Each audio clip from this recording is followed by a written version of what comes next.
কিছু লোকের জন্য এটি তাদের ব্যস্ত শহর জীবন থেকে পালানোর জায়গা হতে পারে, কিন্তু দেবভূমির মানুষের জন্য এটি তাদের সবকিছু।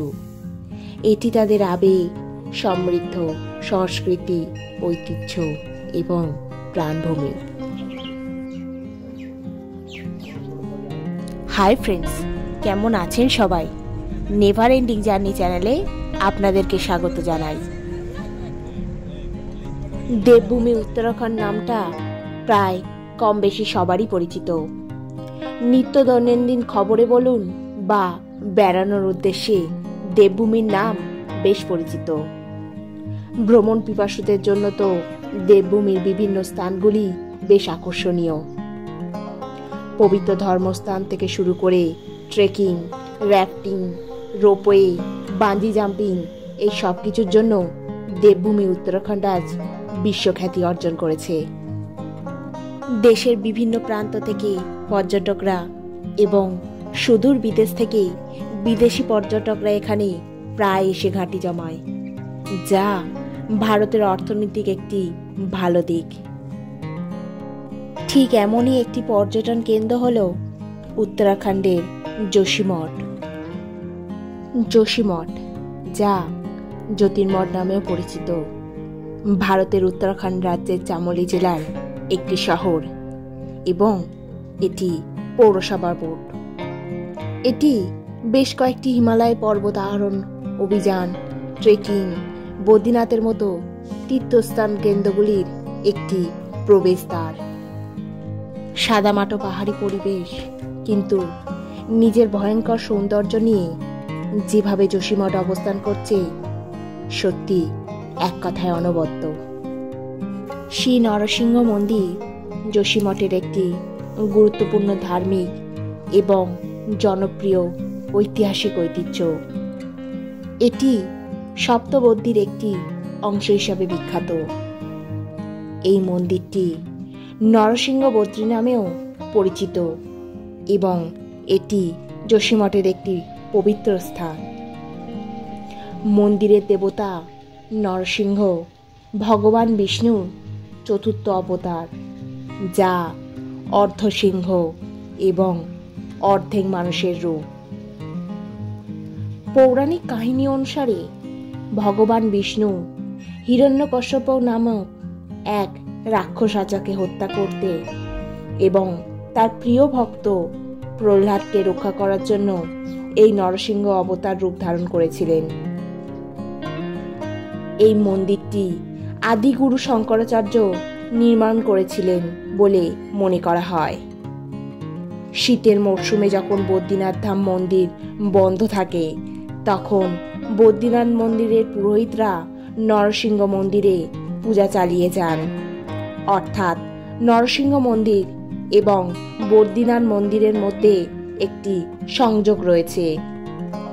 ভগবান শ্রী বদ্রী বিশালজির পালকি শীতকালীন প্রবাসে এই পবিত্র স্থানে বিরাজমান হয়ে থাকে।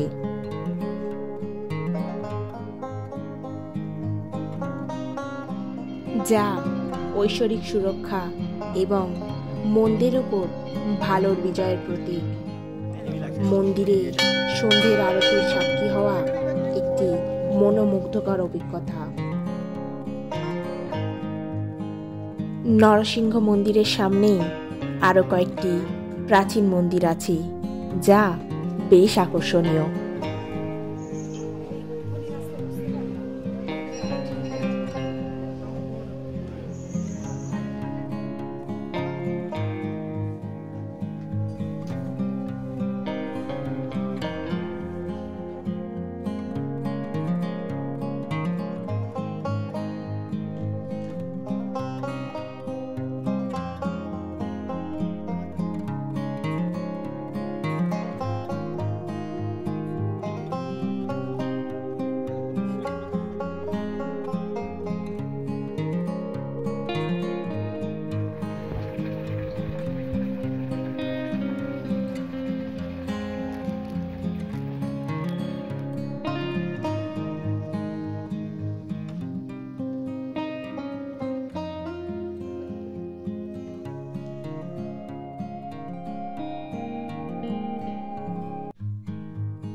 নরসিংহ মন্দির দর্শন করে চলে আসলাম শঙ্করাচার্য দ্বারা প্রতিষ্ঠিত উত্তর মঠের দিকে। শঙ্করাচার্যের দ্বারা প্রতিষ্ঠিত 4টি মঠ হল গোবর্ধন মঠ, সারদা মঠ, জ্যোতির্মঠ, জাজ, যোশী মঠ এবং সিঙ্গেরি মঠ। জ্যোতির্মঠ হল একটি উত্তরমনা মঠ বা উত্তর মঠ। এই মঠগুলি বেদ, উপনিষদ এবং ব্রহ্মসূত্রে লেখা সন্ন্যাস জীবনের গুরুত্ব শেখানোর জন্য প্রতিষ্ঠিত হয়েছিল।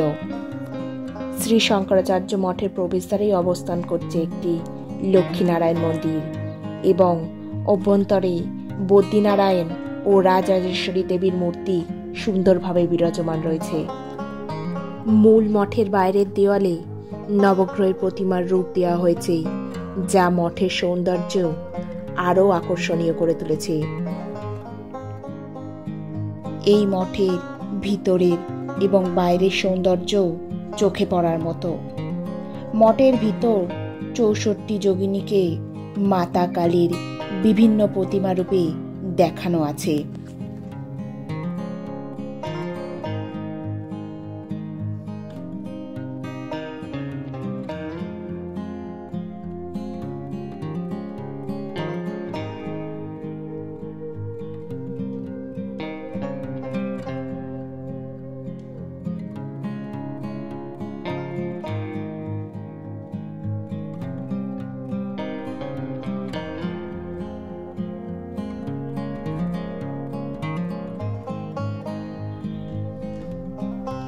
এই মঠের ভিতরে একটি গুহা আছে, যেখানে আদি শঙ্করাচার্যের শিষ্য তোটকাচার্য ধ্যান করেছিলেন এবং গুহার মধ্যে তার মূর্তিও আছে।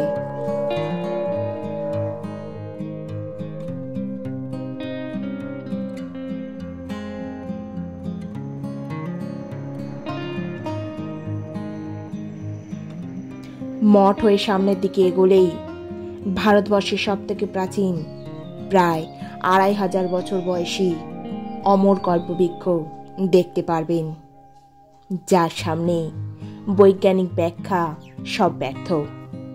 পৌরাণিক মতে এই পবিত্র গাছের নিচে ভগবানের অবতার রূপী আদি শঙ্করাচার্য 5 বছর তপস্যা করে অমর জ্যোতির্জ্ঞান অর্জন করেছিলেন এবং তার সাথে সাথে এই গাছের নিচে অবস্থিত গুহায় বসে অনেক ধার্মিক গ্রন্থের রচনাও করেছিলেন।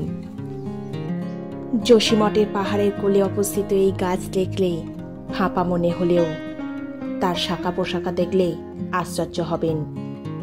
এই গাছে ফল হয় না, কিন্তু ফুলে ভরে যায়। দেশ বিদেশের শ্রদ্ধালুরা গাছে মনস্কামনার সুতো বেঁধে নিজ নিজ কামনা বাসনা করে যান।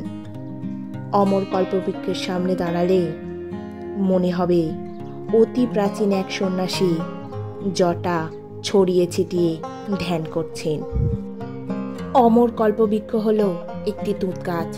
তার পৌরাণিক গুরুত্ব যোশীমঠের নয়, সমগ্র ভারতের মান ধরে রেখেছে এবং আদি শঙ্করাচার্য দ্বারা স্থাপিত শিবলিঙ্গটি জ্যোতেশ্বর মহাদেবের মন্দিরে পরিণত হয়ে একটি গুহার মতো কাঠামোতে কল্পবৃক্ষের নিচে উপস্থিত রয়েছে।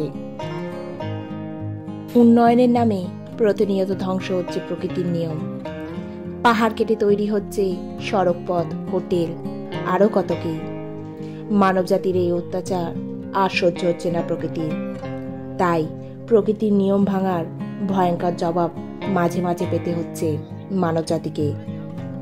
প্রকৃতির কোপ থেকে বাদ পড়েনি সাদামাটা যোশীমঠও। বর্তমানের যোশীমঠ ভবিষ্যতে থাকবে কিনা তার কোনো নিশ্চয়তা নেই। সেখানে ক্রমশ বসে যাচ্ছে মাটি, ফাটল ধরছে বাড়িঘর থেকে রাস্তাঘাটে। শান্ত, নিরিবিলি এবং অতি ভয়ঙ্কর প্রাকৃতিক পরিবেশে অবস্থিত এই শহরের ধর্মীয় মাহাত্ম্যও রয়েছে। Badrinath, valley of flower, Hemkund Sahib এবং আউলির মতো বিখ্যাত পর্যটন কেন্দ্রগুলির প্রবেশদ্বার এই যোশীমঠ। তাই বদ্রীনাথ বা আউলি যাবার পথে একবার হলেও যোশীমঠকে চোখের দেখা দেখে যাবেন, ভালো লাগবে। এর প্রাকৃতিক সৌন্দর্য আপনাকে মুগ্ধ করবেই। ভালো থাকবেন, সুস্থ থাকবেন।